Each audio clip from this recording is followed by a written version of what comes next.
Hello mga karelasyon, ganito ka ba?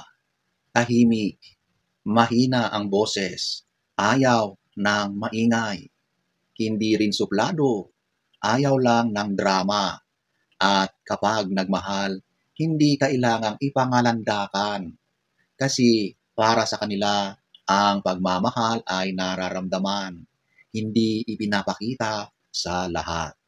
Pero sa totoo lang, hindi madaling maging isang introvert sa relasyon.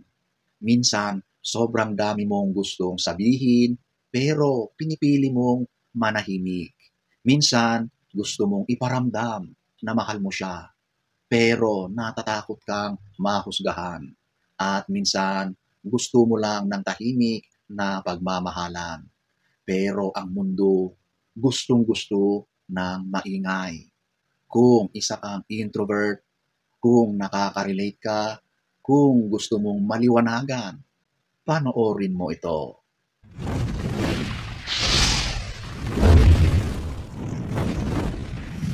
Number one, ito yung gusto kanyang makasama pero ayaw niyang makisalamuha. May mga araw na gusto lang mapag-isa. Hindi dahil sawa na sa relasyon, kundi dahil pagod lang makisalamuha sa mundo. Gusto lang na humiga, tahimik, mag-recharge. Pero minsan, yun ang hindi maintindihan ng partner mo. Akala niya umiiwas ka. Akala niya nagbago ka. Ang hindi nila alam, hindi mo sila iniiwasan.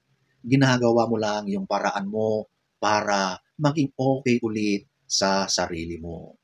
Ang introvert, hindi palaging gusto ng date. Minsan, gusto lang ng simpleng yakap mula sa taong nagmamahal. Walang maraming kwentuhan, walang drama. Mahalaga ay magkasama kayo. Okay na yon sa kanya. Number two, ito yung pinipiling manahimik na lang. Ang pagiging tahimik, hindi ibig sabihin walang nararamdaman. Minsan, puno na, pero wala lang masabi. Sanay kasi silang itago ang lahat.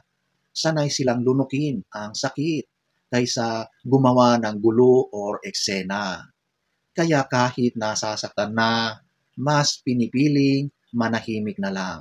Kahit gustong umiyak, pinipigilan. At kahit gustong sumigaw ng ang sakit na, pipiliin pa rin ang katahimikan. Kasi takot silang masabihan ang drama mo. Pero sa likod ng katahimikan, may mga gabi silang gising, nag-iisip, nagtatanong kung may mali ba silang nagawa o kung sapat pa ba sila. Ang masakit pa, kapag hindi mo sila pinansin, mas lalo silang lalayo. Hindi dahil ayaw na, kundi dahil ayaw nilang maging pabigat. Number three, hindi sila showy. Ang introvert, marunong magmahal ng hindi maingay. Hindi sila yung araw-araw nagpo-post, pero sila yung palaging nandyan kapag kailangan mo. Hindi sila mahilig sa mga grand gestures, pero mapapansin mo, alam nila kung anong oras ka usually kumakain, kung anong tono ng boses mo kapag may problema ka, at kung kailan ka nagiging tahimik dahil may mabigat kang pinagdadaanan. Sa kanila, pagmamahal ay nasa maliliit na bagay, sa pag-aalala, sa pagtitimpi, sa pakikinig at pag-unawa. At kung minsan, sa hindi pagre-reply agad, hindi dahil wala silang pakialam, kundi dahil iniisip nilang mabuti kung ano ang mga tamang sasabihin. Alam nyo, ang mga introvert, very careful yan sa mga sinasabi nila. Pinag-iisipan nila ng matagal para siguraduhin na hindi makasakit ng damdamin. Number four, Kahit ayaw mo, pinipilit mong sumabay. Mahirap kapag introvert ka at ang partner mo ay extrovert, expressive. Kapag ikaw gusto mo lang tahimik na sandali, pero siya gusto laging may kwentuhan, tawanan, at gumala. Hindi mo alam kung paano mo ipapaliwanag na hindi mo siya tatanggihan. Gusto mo lang magpahinga, pero sa mata niya parang may mali. Kaya pinipilit mong sumabay. Kahit pagod ka, kahit nahihirapan ka, lalabas ka. Kahit gusto mo lang manahimik, pipilitin mong ngumiti. At sa dulo ng gabi, pag uwi mo, doon mo mararamdaman yung bigat na kanina mo pa tinitimpi. Mahal mo siya, pero pagod ka na ring umintindi ng umintindi. At ang masakit, hindi mo pa rin masabi. Kasi sanay kang maging okay kahit hindi ka naman talaga okay. Number 5, ang sumpa ng overthinking. Sa mga introvert, sobrang ingay ng isip kahit tahimik ang paligid.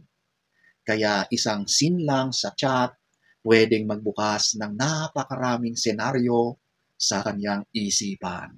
Baka galit siya, baka may iba na siya, baka ayaw na niya sa akin.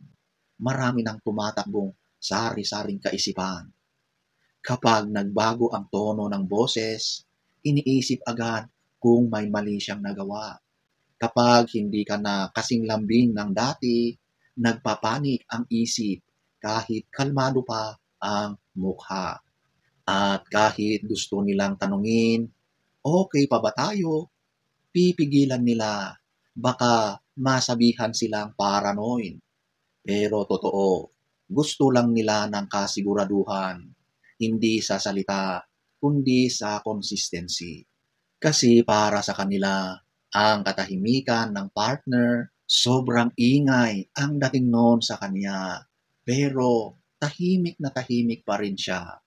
Number 6, tahimik na nagmamahal. Ang totoo, hindi madaling maging introvert lover. Hindi nila ipinaparinig sa mundo kung gaano sila nasasaktan. Pero sila yung nananatili kahit mahirap ang sitwasyon. Sila yung tipong hindi mo marinig na nagmamakaawa. Pero kapag nawala ka, sila yung pinakawasak ang loob. Sila yung marunong magparaya ng walang reklamo. Sila yung tahimik na umaasa na marinig mo kahit hindi sila nagsasalita. At kapag minahal mo ang isang introvert, mapapansin mong ibang klase ang pagmamahal nila. Hindi malakas pero matatag. Hindi mabilis pero totoo. Hindi madalas ipakita pero mararamdaman mo sa paraan ng pag-aalaga niya sa'yo. Number 7, parehas kayong dalawa. Tahimik, kalmado, simple, pero minsan sobrang tahimik na. Pati ang damdamin, hindi na napag-uusapan. Kapag parehong introvert, walang gustong maunang magsabi ng nararamdaman. Parehong marunong maghintay, pero walang nagsisimula. At minsan, nauubos yung relasyon, hindi dahil sa kakulangan ng pagmamahal, kundi dahil walang nagsasalita, walang nag-o-open up. Pero kapag nagtagpo ang dalawang pusong marunong makinig sa isa't isa, kahit walang nagsasalita, ramdam na ramdam mo na. Tahimik man ang paligid, pero maririnig mo yung tibok ng pusong nagmamahalan. 2,000 years later. So, sa lahat ng introvert na nagmamahal, hindi mo kailangang sumigaw para mapansin. Hindi mo kailangang maging maingay para masabing totoo ang nararamdaman mo. Ang mahalaga, totoo ka. At kung minsan, hindi ka man maintindihan ng mundo, okay lang. Hindi mo naman sila kailangang paliwanagan lahat. Ang pagmamahal mo, hindi kailangang marinig. Kailangan lang maramdaman ng tamang taong tunay na nagmamahal. So sana ay nagustuhan nyo ang ating topic for today. Next story time. Don't forget to subscribe.